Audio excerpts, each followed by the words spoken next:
RBI ने monetary policy में repo rate में कोई बदलाव नहीं किया है। पहले से ही महंगे कर्ज का बोझ ढो रहे लोगों के लिए ये एक राहत की बात है। हालांकि आरबीआई ने माना है कि कोर महंगाई दर और ग्लोबल चुनौतियां चिंता का कारण बनी हुई हैं।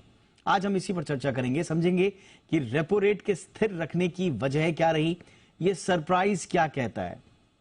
सारे प्रेडिक्शंस यही कह रहे थे कि कम से कम 25 बेसिस पॉइंट बढ़ाएगा आरबीआई, लेकिन आरबीआई ने ऐसा नहीं किया, वो भी सर्वसम्मति से। 6 के 6 जो सदस्य हैं मॉनेटरी पॉलिसी कमेटी के, सबने एक राय से इस फैसले को लिया। तो इससे आम आदमी को कितनी राहत मिलेगी, ग्रोथ पर किसका क्या असर पड़ेगा, महंगाई की स्थिति क्या रहने वाली है इस फैसले के बाद, करेंगे खास मेहमानों के साथ चर्चा।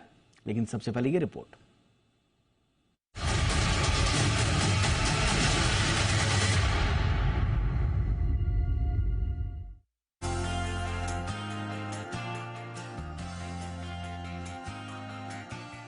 आरबीआई ने उम्मीदों के विपरीत इस बार रेपो रेट में कोई बढ़ोतरी नहीं की है। ये पहले से महंगे कर्ज की मार झेल रहे लोगों के लिए बड़ी राहत है।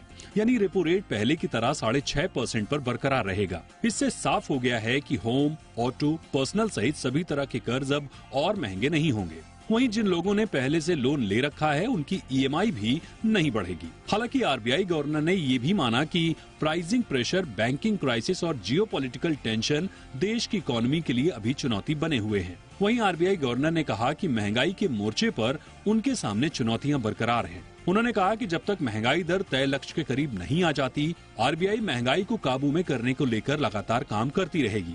आरबीआई पिछले साल मई से इस साल फरवरी के बीच 6 बार रेपो रेट बढ़ा चुका है।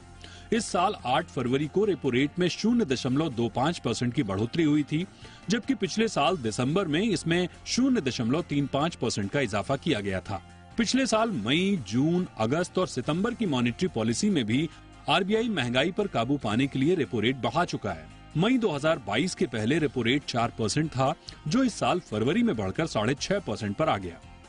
आरबीआई की मॉनेटरी पॉलिसी ने महंगाई के कम होने के साथ बेहतर रबी फसल से ग्रामीण मांग में सुधार की उम्मीद जताई है।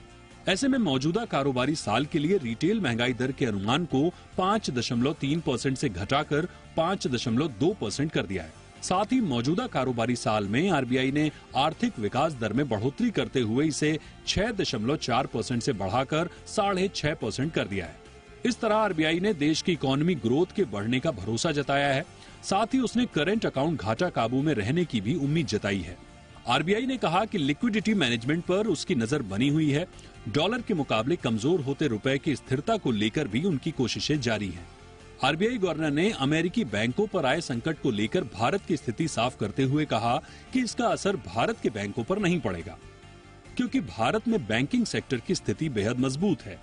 वहीं रेपो रेट नहीं बढ़ने से प्रॉपर्टी मार्केट को काफी राहत मिली है और इससे मिड सेगमेंट और अफोर्डेबल हाउसिंग के घर खरीदारों के सेंटीमेंट में सुधार देखने को मिल सकता है। फिलहाल तो इकोनॉमी में जारी रिकवरी को बरकरार रखने के लिए आरबीआई ने रेपो रेट नहीं बढ़ाया है, लेकिन ये जरूर कह दिया है कि आगे स्थितियां देखकर इसमें बढ़ोतरी या कम करने को लेकर फैसला लिया जा सकता है। ब्यूरो रिपोर्ट, जी मीडिया।